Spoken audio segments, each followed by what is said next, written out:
starts now with a breaking news alert. Breaking news just into the Local 4 newsroom. Within the last hour, the man accused of shooting his coworker and putting a hospital on lockdown learned that he's heading to trial. Thanks for joining us this noon. I'm Rhonda Walker. Robert Paljasevic is charged in the shooting at Corewell Health Troy Hospital. It happened this past March. Prosecutors say that he fired 5 shots, hitting the 25-year-old victim twice in the arm. The early morning shooting triggered an active shooter alert, forcing the hospital into lockdown as staff were warned to run, hide, and fight. Police later arrested Paljasevic at a home in Macomb County while the victim was treated for his injuries at the same hospital where the shooting took place. Today in court, the victim described the tense moments leading up to the shooting. Then you said you saw a weapon. What type of weapon? It appeared to be like a black handgun. I don't know what kind of gun, but it was like a black handgun. What were you thinking when you saw the defendant, Robert, with a gun? I thought this is the last thing that I needed to end my shift, and this is the last person that needed a gun, especially with how he's felt towards me in the past couple of months. I immediately thought this could be my last moment. The judge determined that there was enough evidence to send the case to circuit court. You will hear more testimony when you join us for later editions of Local 4 News this afternoon. Also breaking, anyone trying to get into the federal building in downtown Detroit dealing with some delays right now because Detroit Fire and DTE have blocked off Howard Street between 2nd and 3rd Avenue. The issue, it's actually underground, and crews are working right now to get it resolved. But the closures are causing confusion for drivers trying to get into the surrounding parking lots. No word yet on when those roads will reopen. And more breaking news, we're working to learn more about what led to a rollover near I-75 in Oakland County. Take a look at your screen. This happened at the entrance ramp of southbound 75 at 14 Mile. No word on how long that ramp will remain closed or if anyone was hurt. And taking a live look at the Senate floor in Washington, an all-night session is still continuing today in the Senate before a final vote on President Trump's so-called big beautiful bill. Most Republicans intent on getting it to the president's desk by the 4th of July. Democrats are doing everything they can to stall the vote and persuade some GOP lawmakers to oppose it. Let's get to NBC's Alice Barr. She joins us now, where former Trump advisor Elon Musk is also throwing his weight against lawmakers who back the bill. On Capitol Hill overnight, the marathon before the sprint as Republicans push to pass President Trump's signature spending and tax cuts bill. Make sure people's taxes don't go up tomorrow, the next day, forever.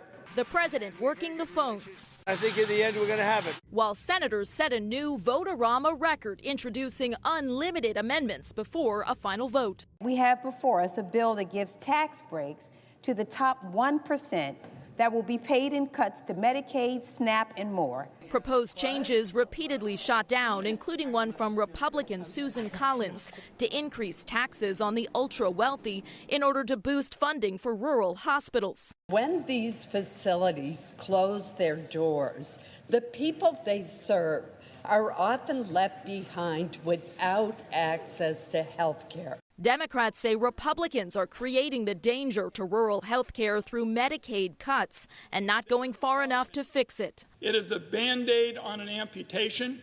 It provides just a tiny fraction of the nearly $1 trillion in cuts. More than 11 million Americans are expected to lose their health care. Republicans argue the overhaul will help keep Medicaid running long term. Also touting the bill's extended tax cuts and billions for defense, deportations, and the border. Spending the nonpartisan Congressional Budget Office estimates will increase the deficit by more than $3 trillion. President Trump's one-time advisor Elon Musk resuming his online attacks, saying Republicans who campaigned on cutting spending and backed this bill, quote, will lose their primary next year if it is the last thing I do on this earth. House Speaker Mike Johnson repeatedly urged Senate Republicans not to make too many adjustments to the bill, knowing the House would need to pass the Senate version without any changes in order to meet President Trump's deadline to get it to his desk by July 4th. In Washington, Alice Barr, NBC News. Thank you, Alice. Here at home, community activists on Detroit's east side are demanding an end to gun violence. 4-year-old Samir Grubbs and 18-year-old Davion Shelmanson Bay were shot and killed on Friday while playing at a park in Detroit, Skinner Park, on Friday night. Our Victor Williams sat down with community members last night. This should be off limits for any type of weapons. Sandra Turner Handy was one of the people who designed Skinner Park back in 2013 with the help of Denby High School students. The only goal in mind was keeping the children safe. The park was actually designed by our high school students.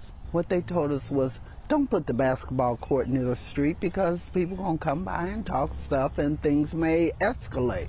So we put it in the middle of the park.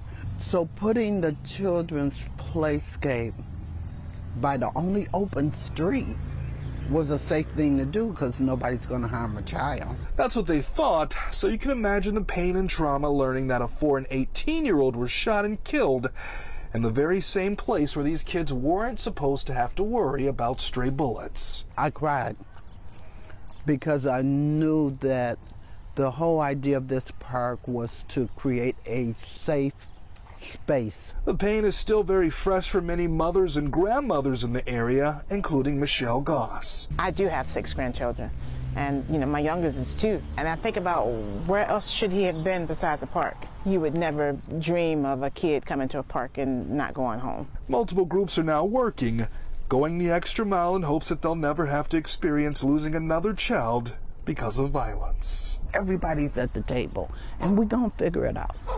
We're going to figure it out because we can't keep burying babies.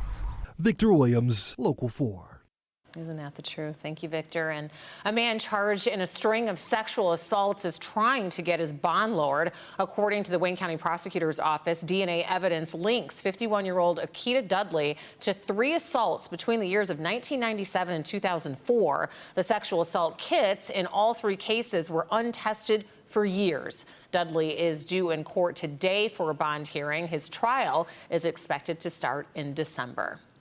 Happening right now, there is another hearing in the legal battle over radioactive waste coming to Wayne Disposal in Van Buren Township. Wayne Disposal is one of the biggest hazardous waste landfills in the country. And for months, we have heard from people that live nearby trying to keep the radioactive waste out. Last year, an injunction paused the shipment of the waste. We'll keep you updated on today's meeting, both here and on clickondetroit.com. If there is a decision made later today, you will hear about it right here.